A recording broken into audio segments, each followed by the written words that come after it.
For over half a millennium, the Roman Empire dominated the ancient world. Its mighty armies, monumental architecture, and sprawling trade networks symbolized unmatched power. But beneath this grandeur, hidden from the marble forums and victorious legions, operated an elite class that rarely appears in history textbooks. Rome's secret bankers. These men, moneylenders, tax farmers, financiers, and shadowy brokers, quietly controlled the empire's currency, credit, taxation, and trade. And as Rome expanded, so did their influence. Until one day, the system they built became the very mechanism of Rome's downfall. Today, we uncover the financial machinery of the Roman Empire and how a series of economic collapses, many engineered or accelerated by Rome's own banking elite, helped bring the greatest empire in the ancient world to its knees. This is the secret bankers of the Roman Empire, how financial collapse destroyed Rome. Long before modern banks existed, Rome had its own financial ecosystem. At its heart were the argentarii, private bankers operating from stalls in the Roman Forum.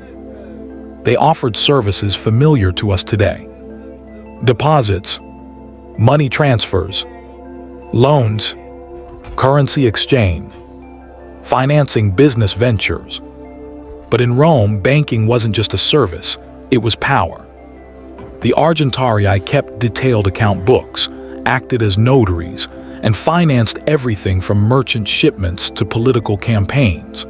They formed a quiet but essential layer of Roman society. Behind them stood the publicani, also known as tax farmers, corporate-like companies who bid for the right to collect taxes in provinces. They advanced money to the state, charged interest, and then extracted often cruel levels of taxation from provincial populations to make a profit. These groups created a class of financial elites who could pressure senators, influence legislation, manipulate markets, and even determine who rose to power in Rome. This is the story the Roman historians never fully told, the story of how Rome's bankers became too powerful to control. The Roman financial system was built on credit. This was both its strength and eventually its fatal flaw. Loans in Rome were everywhere. Farmers borrowed for seeds. Merchants borrowed for shipments. Politicians borrowed to fund elections. Even generals borrowed to finance their armies. Interest rates could legally be 12%, but in risky situations they soared much higher. This meant Rome functioned on a constant flow of borrowed money. As long as the empire expanded, wealth kept pouring in: gold, slaves, taxes, tributes, and the system worked. But the moment expansion slowed, Rome's economy began to feel the strain. Because when you build an entire economy on credit, one shock can collapse everything. In the year 33 AD, under Emperor Tiberius, Rome experienced something terrifyingly familiar to modern audiences: a full-scale credit crisis, almost identical to the Great Depression or the 2008 financial crash. What caused it? A perfect storm: overspeculation in real estate, massive lending bubbles, bankers accepting risky collateral, sudden government enforcement of old usury laws. When the bubble burst, panic rippled through the empire. Land prices collapsed. Banks failed. Thousands were forced to liquidate their property. Credit froze overnight. Roman historian Tacitus described the fear as a calamity to many. The empire had its first lesson. Financial collapse can destroy stability faster than any barbarian army. But this was only the beginning.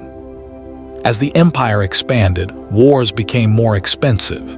The army grew, administration grew, corruption grew, and so did the pressure on the imperial treasury. When revenues fell short, emperors turned to a dangerous tool: currency debasement. Originally, Rome's silver coin, the denarius, was around 95% pure silver. But as expenses rose, emperors quietly reduced the silver content.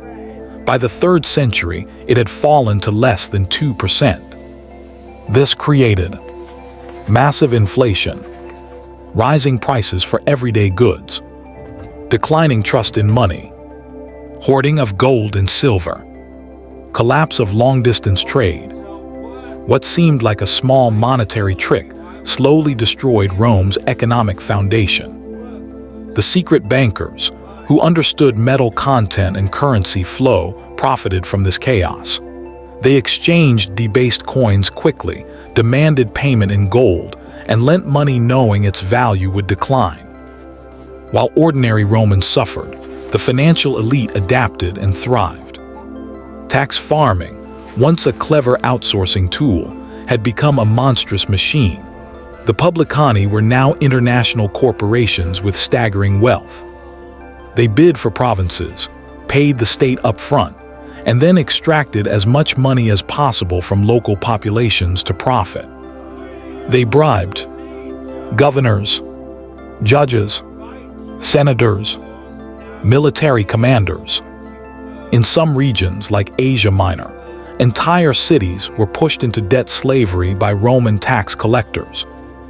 When provinces could no longer pay, they revolted. When revolts occurred, Rome sent armies which cost more money, which required more taxes, which required more loans. A vicious cycle. Behind many of these events stood Rome's powerful financial guilds, who understood that instability created opportunities for profit. Rome's economy was starting to cannibalize itself. The 3rd century was a nightmare for Rome. Between 235 and 284 AD, the empire had 26 emperors, most assassinated, civil wars, foreign invasions, plagues, famine, but the silent killer was economic collapse. As emperors competed for loyalty, they raised soldiers' pay. With no funds to back these promises, they minted even more debased currency. This led to hyperinflation, price doubling in months, trade collapse, widespread poverty, abandoned farmlands. By the mid-3rd century, Rome was functionally bankrupt. To survive, Emperor Diocletian tried radical reforms: price controls, new taxes, currency reform, massive bureaucracy. But none could reverse centuries of financial mismanagement. The empire survived militarily, but financially it never recovered.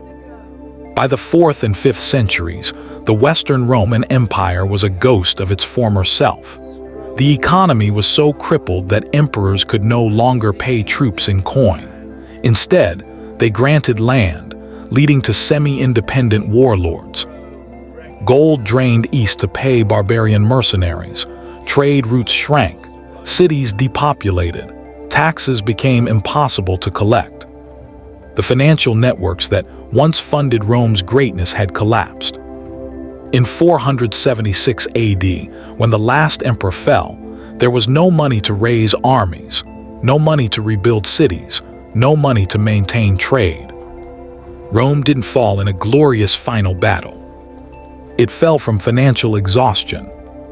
So who were the secret bankers of Rome? They were moneylenders in the Forum, tax corporations in the provinces, wealthy families manipulating currency, politicians backed by financial guilds, shadowy financiers who made fortunes from crisis.